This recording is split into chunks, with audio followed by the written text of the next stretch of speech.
자, 안녕하십니까. 우리 사랑하는 구독자 여러분들, 그리고 전국의 주식을 사랑하시는 우리 개인 투자자분들, 반갑습니다. 차트 영웅입니다. 자, 오늘 증시가 이제 거의 폭락이 나오다 보니까 많은 개인 투자자분들이 굉장히 힘들어하지 않았을까 생각을 좀 합니다. 그래서 오늘 증시에 대해서 앞으로 어떻게 될 것인지 확실하게 한번 보도록 하겠고요. 이 영상이 우리 개인 투자자분들에게 굉장히 좀 도움이 되었으면 좋겠다라는 감정을 가지면서 시작을 해보도록 하겠습니다. 자, 일단 제가 전날에 추천드렸던 제 요즘에 거의 이제 관심 종목을 매일같이 드리고 있잖아요. 제 유튜브에 보시면 관심 종목을 매일같이 드리고 있단 말이에요. 그래서 이제 어제 공개시켜드렸던 우림기계 여기 15일 있죠. 우림기계 급등했고요. 그 다음에 13일날 공개시켜드렸던 넥스타이가 17% 급등했고, 12일날 공개시켜드렸던 관심주 플리토가 이제 15% 정도 급등을 했습니다. 그래서 이제 10월 13일 관심주 넥스트아이 17% 급등.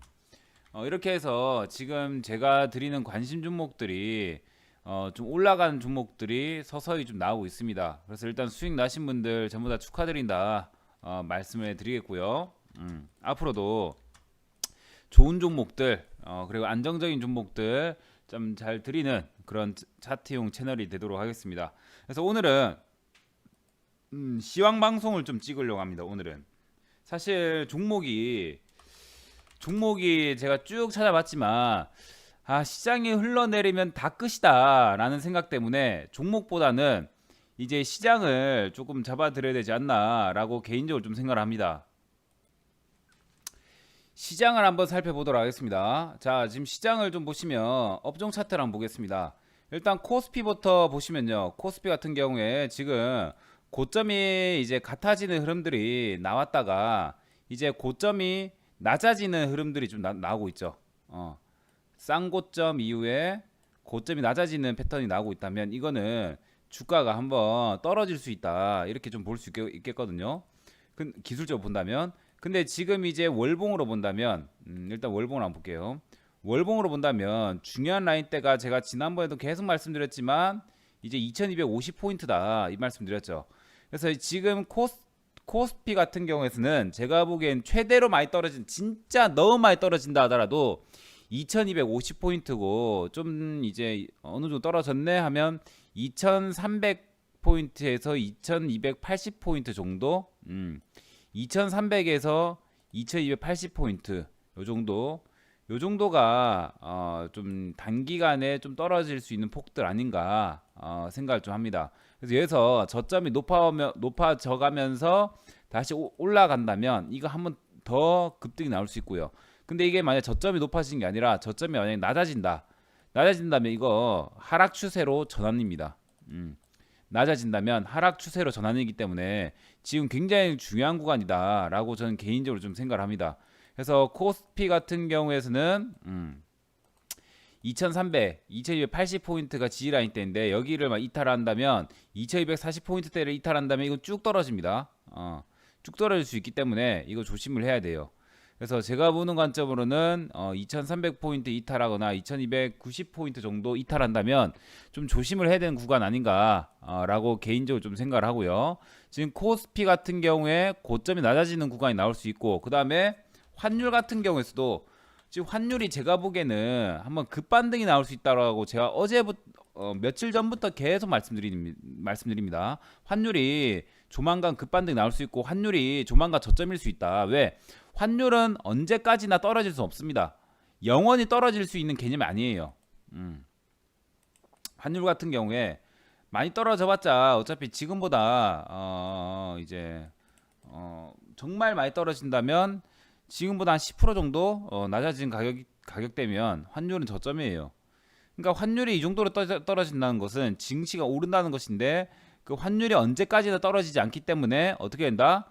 언젠가 또 증시가 떨어진다. 그 환율의 저점에서 증시가 떨어질 확률이 높고, 환율의 최저점은 일단 1060원이에요. 1060원. 원달러당 1060원입니다. 여기가 최대 이제 저점이라고 판단되고요. 좀 이제 지금 구간이 1150원, 1140원 요 정도 구간에서 또 지지라인이 나오고요.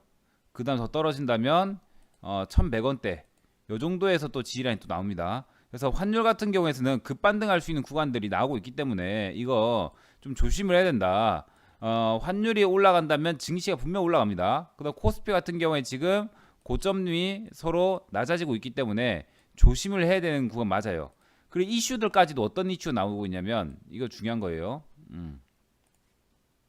자, 지금 전 세계적으로 코로나가 확산이 되고 있습니다. 그죠? 전 세계적으로 코로나가 재확산 되고 있습니다. 일단 미국 같은 경우에 일주일에 5만 명 평균 5만 명 정도 확진자가 나오고 있고요. 그 다음에 지금 프랑스 같은 경우에는 주요 도시 9군데에 야간 통행 금지령을 내렸습니다. 야간 통행 금지령. 1에 2만 명 이상 뭐가 된다? 확진자가 나오고 있다. 그래서 굉장히 특단의 조치를 취하고 있다라고 보시면 됩니다. 이거를 4주 동안 하겠다 이거예요. 우리도 과거에 우리나라도 술집 같은 거, 음식점 같은 거 9시 이후에 하지 말라고 했죠. 그때 이제 우리 젊은이들이나 사람들이 얼마나 나오고 싶어 했습니까? 그래서 이제 한강에 다들 모여서 미치도록 이제 또 마셨잖아요. 그래서 보시면 그때도 한강에 사람이 엄청나게 많았었습니다. 그래서 지금 이제 프랑스나 미국 같은 경우에서도 확진자가 지속적으로 늘어나고 있고, 프랑스 같은 경우에서도 지금 4주 동안 밖에 나가지 마라. 저녁 9시부터 이거 똑같아요. 저녁 9시부터 다음날 6시까지, 다음날 새벽 오전 6시까지 움직이지 마라 이거예요. 그래서 지금 굉장히 저런 조치들 때문에 코로나 확산이 확산되는 거 아닌가 이런 얘기 나오고 있고요. 우리나라도 똑같습니다. 지금 우리나라 같은 경우에 뭐냐면 1단계로 이제 어떻게 했다? 완화시켰습니다. 근데 완화시켰는데 1단계로 완화시키니까 확진자가 세 자릿수가 바로 돼버리죠. 그죠? 바로 돼버리죠. 저는 솔직하게 1단계로 완화시키지 않았으면 좋겠습니다. 어떻게 될 때까지는, 거의 이제 해결이 될 때까지는, 백신이 나오거나 치료제가 나오거나 이런 등등 나올 때까지는 조금 더 긴장해야 되지 않나라고 개인적으로 좀 생각을 하는데요. 근데 세 자릿수가 되고 있습니다. 그 다음에 이제 WHO에서도 조만간 신규 사망자 수가 늘어날 것이다 이런 예상을 하고 있거든요. 통상적으로 확진자가 늘어나고 나서 2주 뒤에 사망자 수가 늘어나더라 이거예요. 아시겠죠? 그래서 이렇게 좀 보시면 될 것 같고요. 그리고 이제 또 보시면 이것도 골치 아픕니다. 존슨앤존슨에서 보시면 이제 코로나19 백신 임상 실험이 중단되었어요. 그게 어떤 것 때문에 그러냐면, 임상 3상에서 접종 지원자 중에서 죄송합니다. 접종 지원자 중에서 한 명이 알 수 없는 질환이 생겼다라는 내용이 나오면서 전부 다 이제 중지돼 버렸습니다. 그래서 지금 코로나 백신 같은 경우에서도 약간 언제 나올지 모르고 3상 같은 경우에서 실패하고, 그 다음 우리나라도 세 자릿수로 늘어나고 확진자가, 그 다음 프랑스 같은 경우에서는 밖에 돌아다니지 마라 통행 금지령 내려버리고, 미국이 일주일에 5만 명 이상 발생이 되고, 하다 보니까 지금 코로나 제약산이 이슈가 되고 있지 않나라고 개인적으로 좀 생각합니다. 그래서 증시는 조금 떨어지는 것이다 이렇게 보시면 되는데, 일단 뭐 여러 가지가 복합적입니다. 뭐 그런 코로나도 있겠지만 일단 지금 이제 미국의 경기 부양책 이런 것도 이제 통과가 안 될 것으로 예상된다. 이런 내용들 때문에 또 떨어진 것도 있어요. 왜냐면 지금 당연히 이제 대선 기간이기 때문에 민주당과 이제 공화당에서 부양책을 자신의 공로로 당연히 이제 들고 가려고 노력하겠죠. 그렇기 때문에 지금 이견 차이가 계속 되면서 이게 협상이 안 될 거예요. 이 트럼프가 얼마나 이걸 밀어붙이냐에 따라서 달라지겠지만 제가 보기에는 좀 불가능하지 않나라고 개인적으로 좀 생각합니다. 그래서 지금 코로나와 경기 부양책 때문에 지금 증시가 별로 좋지 않다 이렇게 말씀해 드리겠고요. 자, 그러면 이제 코스피 같은 경우 어디까지 떨어질지 한번 볼까요? 자, 코스피.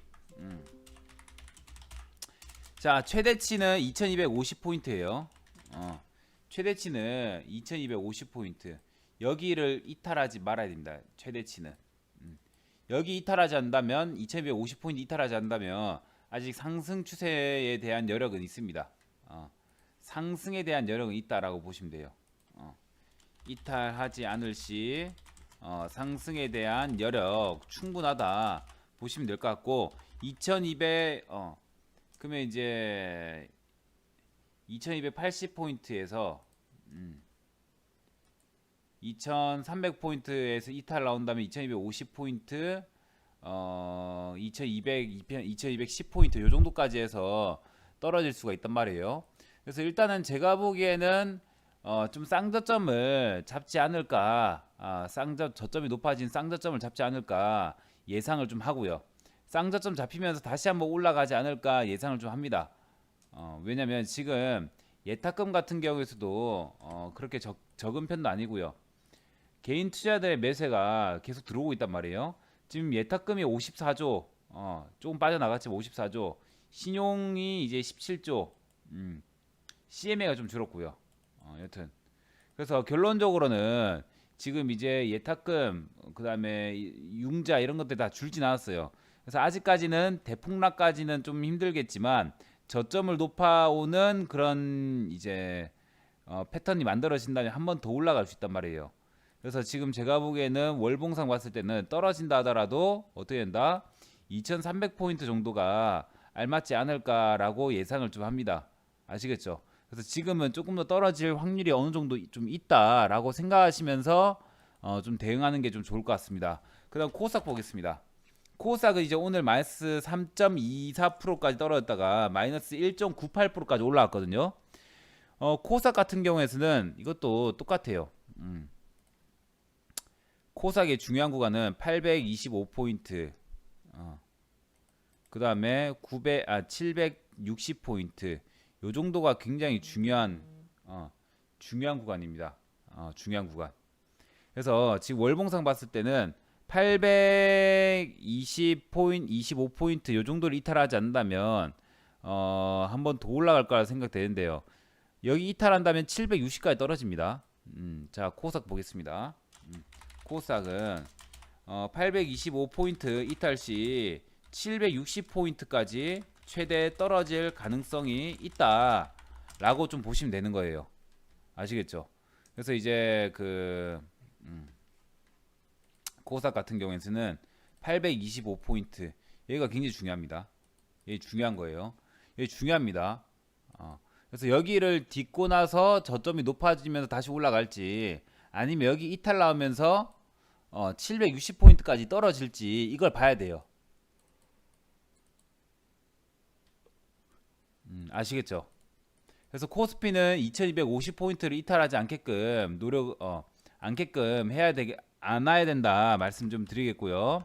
그 다음에 조금 더 이제 올려보자면 2300포인트에서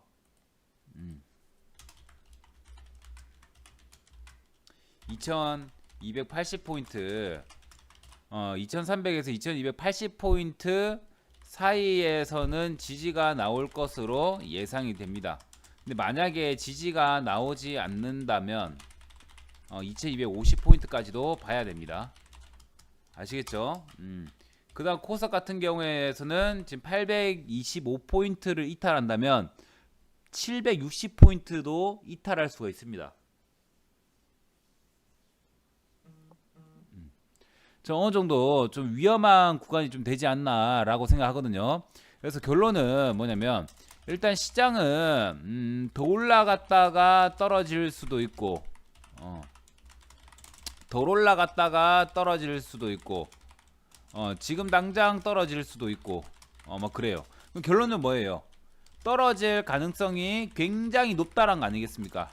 떨어질 가능성이 좀 더 오르다 떨어지든 좀 더 덜 오르다 떨어지든 좀 더 이제 당장 떨어지든 굉장히 중요하다는 거 아니겠습니까? 그래서 지금 증시 같은 경우에서는 지금 불안불안 장세에 맞기 때문에 지금 오늘 제가 관심 종목을 안 들고 왔습니다. 오늘은 관심 종목을 안 들고 왔어요. 어제까지는 제가 이제 우림기계 이런 거 들고 왔잖아요. 우림기계 오늘 당일날 보자마자 17% 급등했습니다. 오늘 시가가 1.6% 시작했고 15% 정도 수익이 날 수 있었겠죠. 보시면 이제 우림기계 같은 경우에서는 차트도 굉장히 죽이고 그 다음에 또 뭐다? 차트도 죽이고 뭐다? 이슈도 죽이고 재무도 죽이고 다 죽이기 때문에 공략을 한 것이고요. 오늘은 딱히 그런 종목이 제 눈에 딱히 안 보입니다. 그래서 오늘은 좀 패스를 하도록 하겠습니다. 그래서 결론을 좀 짓겠습니다. 결론. 자, 첫 번째 시장은 한 번 더 떨어진다 하더라도 다시 올라올 가능성이 높다 말씀드리겠고요. 그 다음에 이제 그 시장은 올라가더라도 떨어질 가능성이 높다라는 것도 말씀드리겠습니다. 그러니까 지금 시장은 위험해요. 지금 시장은 개인적으로 판단하기에는 위험하다 생각이 좀 듭니다. 위험하다. 그래서 저는 제가 보기에는 시장은 올라간다 하더라도 떨어지고 떨어진다 하더라도 그러니까 올라가지 못한다 하더라도 떨어집니다. 그래서 결론적으로는 떨어지는 것이기 때문에 뭐다? 굉장히 조심스럽게 매매하는 게 좋겠다. 이런 말씀 좀 드리겠습니다. 아시겠죠? 굉장히 조심하게 매매를 해야 돼요. 그리고 지수는 코스피 2300포인트 정도, 코스닥 825포인트를 서로 지켜주는지 잘 지켜보시기 바랍니다. 아시겠죠? 그래서 우리가 비중을 좀 줄여야 될 때도 있을 수 있겠지만 일단 저기 구간만 잘 지켜준다면 제가 보기에는 나쁘지 않지 않나 라고 개인적으로 좀 생각합니다. 그래서 시장은 많이 힘들다 하더라도 항상 올라가는 종목들이 있으니까 너무 힘들어하지 마시고요. 제가 드린 추천 종목들 매일같이 한번 몰빵하지 마시고 소액으로도 매매해 보시면 괜찮을 것 같습니다. 자, 시황 방송은 이 정도로 좀 끝내도록 하겠고요. 저는 다음 시간에 다시 뵙도록 하겠습니다. 그리고 시황 방송의 여러 가지 내용들은 많이 안 담았습니다. 주요한 것들만 담았습니다. 참고하시기 바랍니다. 고생 많으셨습니다.